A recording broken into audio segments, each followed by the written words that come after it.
Brain dead అయిన కుమారుడి అవయవదానం చేసిన అమరబాబు కుటుంబానికి అవసరమైన సాయాన్ని ప్రభుత్వం నుంచి అందించేందుకు కృషి చేస్తానని మాజీ మంత్రి ఎమ్మెల్సీ ఆలపాటి రాజేంద్ర ప్రసాద్ హామీనిచ్చారు.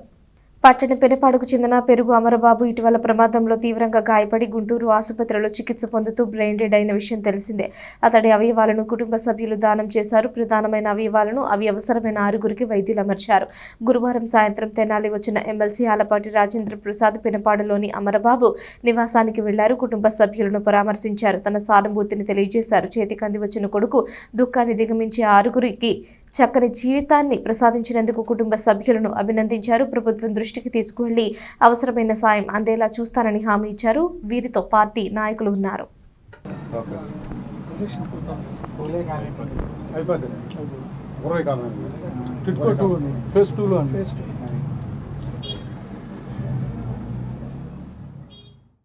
అమర్ అనే మన ప్రాంతంలో నివసించే వ్యక్తి గుంటూరు పట్టణంలో యాక్సిడెంట్ ద్వారా మరణం చెందటం, మరి వాళ్ళు మరణించిన వెంటనే స్పందించి కుటుంబ సభ్యుల యొక్క సహకారంతో 6గురి యొక్క జీవనానికి సంబంధించిన 6 అవయవాల్ని,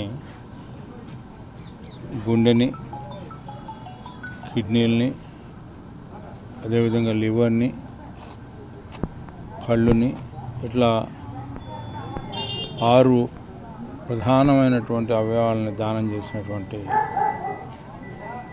గొప్ప వ్యక్తి అమరుడు. నిజంగానే అమరజీవి. పేరుకి తగ్గట్టుగానే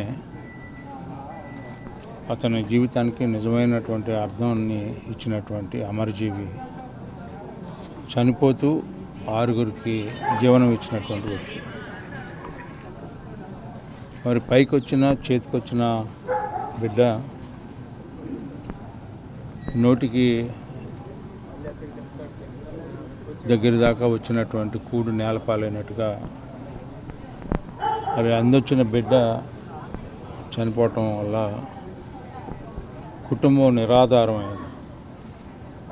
ఖచ్చితంగా ప్రభుత్వం ఈ కుటుంబానికి అన్ని రకాలుగా కూడా ఇల్లు, అలాగే ఏ రకంగా జీవన ఉపాధికి ఏది అవసరమైతే అది సహాయపడుతుందని చెప్పి ఈనాడు ఖచ్చితంగా ప్రభుత్వాన్ని కోరతాను, అమలయ్యేలాగా చూస్తానని చెప్పి ఈ సందర్భంగా మనవి చేస్తూ, ఈ సందర్భంలో అమర్ యొక్క ఆత్మకి శాంతి చేకూరాలని, వారి కుటుంబ సభ్యులకి తల్లి మాత్రమే ఉంది, తల్లి చెల్లి, వాళ్ళిద్దరికీ కూడా కుటుంబ సభ్యులకి మా ప్రగాఢమైనటువంటి వ్యక్తిగత